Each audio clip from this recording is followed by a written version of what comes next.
Robert O'Brien, former national security advisor in the Trump administration. Hello, Robert. You know, I'm looking at this. I'm reading everything I can Larry, possibly I see read. Larry, you're in the first in the nation caucus state in Iowa testing the waters. How's it going so far? Waters are good. Is this Kudlow 2024? Nice. Iowa Nice is a terrific place. Is it New place. Hampshire next week? Iowa Nice is a terrific place. Don't let President Trump know you're out there. All right, Brother O'Brien.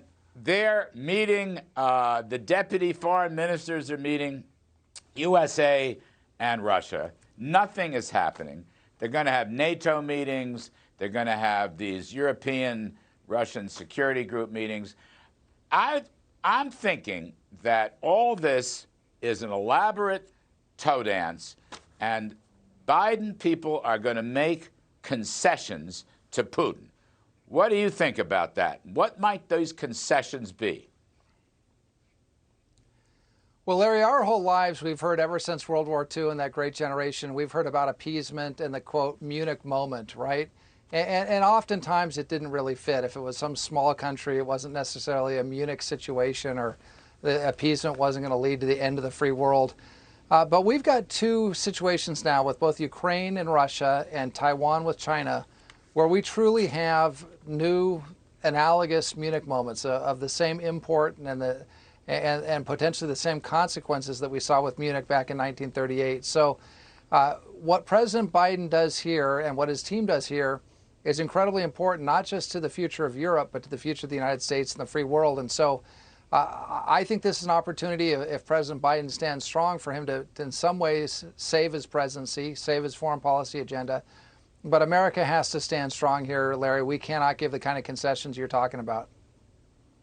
Well, you know, I'm not even sure. Look, you're the expert, but I'm not sure what the concessions would be.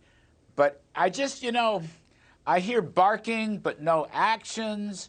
You know, I hear Antony Blinken says on the Sunday talk shows, we're going to have these meetings this week, but nothing's going to happen. And to me, it sounds like a diplomatic failure. I agree with you. The threat of appeasement hangs in the air. You're absolutely right. Your history is right. This is a turning point. But, I mean, what kind of concessions? Is he going to say, for example, we'll let your troops in, but just in the Donbass region? You won't take over the whole of Ukraine, but it's okay if you move into Donbass. Would that be a concession? Well, that's certainly the sort of thing they're asking for, but it's more than that. The Russians have laid all this out, and they've done it publicly. I mean, what they're saying is that NATO cannot put advanced weapons on its eastern border. So, in other words, the Poles can't get the F-35 or the M1A1 Abrams tank or missiles to protect themselves. The Czechs can't. The Bulgarians or Romanians shouldn't have missile defense. So they've made it very clear what they're asking for. They want to basically Finlandize Eastern Europe, and then they've taken the position that Sweden and Finland, which are both neutral countries, are not NATO members but may want to join, that they can't be allowed to join NATO, that Ukraine and Moldova can't, and Georgia can't join NATO. So it's the list of concessions that the Russians are seeking from this military buildup. It's classic appeasement, and I really hope that Tony Blinken and Jake Sullivan and the president remain strong and steadfast and reject all those concessions, because once you start making them, as you know, Larry, it's a very slippery slope, and Vladimir Putin will just pocket them one after another. And, Robert, what is happening with Russia's interference and intervention in Kazakhstan?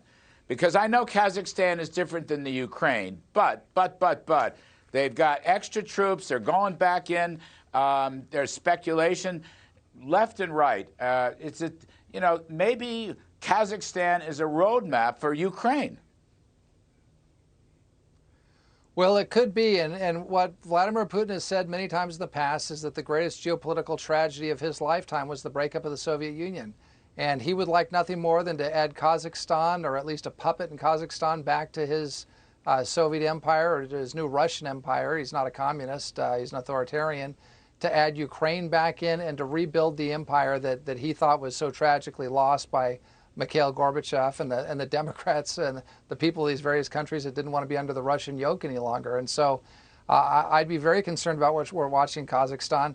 I think the other interesting thing about Kazakhstan The Chinese had been making big inroads into the stands, into Kyrgyzstan and Turkmenistan and Kazakhstan. But the fact that it's the Russians that are going in with troops, he's asserting a little bit of independence from China and kind of telling China that Kazakhstan's his backyard. So interesting to see how this is being watched in Beijing as well. So last one. Biden talks about sanctions, okay? Here you've got Senator Ted Cruz going to get a vote on the floor of the Senate to restore the Nord Stream 2 sanctions. Now, I would think it would be in Biden's interest to have the Senate do that and, stick it to Putin. And yet the White House opposes Cruz's amendment, which was a gift to Putin in the first place. How do you figure that? Yeah. I don't understand it. I never understood why Nord Stream 2 is allowed to be completed. No one in Europe wants Nord Stream 2 except for a very small group of German industrialists and Angela Merkel. The German people don't want it.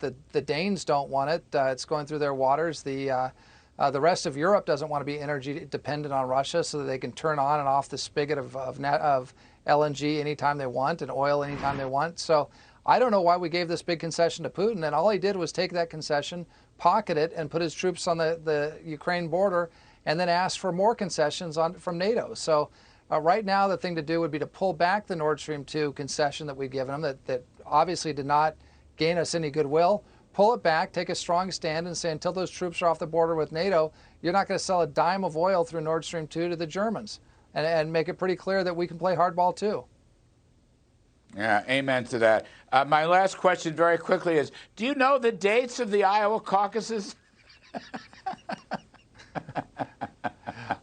I know it's. I've been out there for those caucuses, and I can tell you it's cold, Larry. You're going to need your long johns for Iowa and New Hampshire, my friend. But President Kudlow sounds great.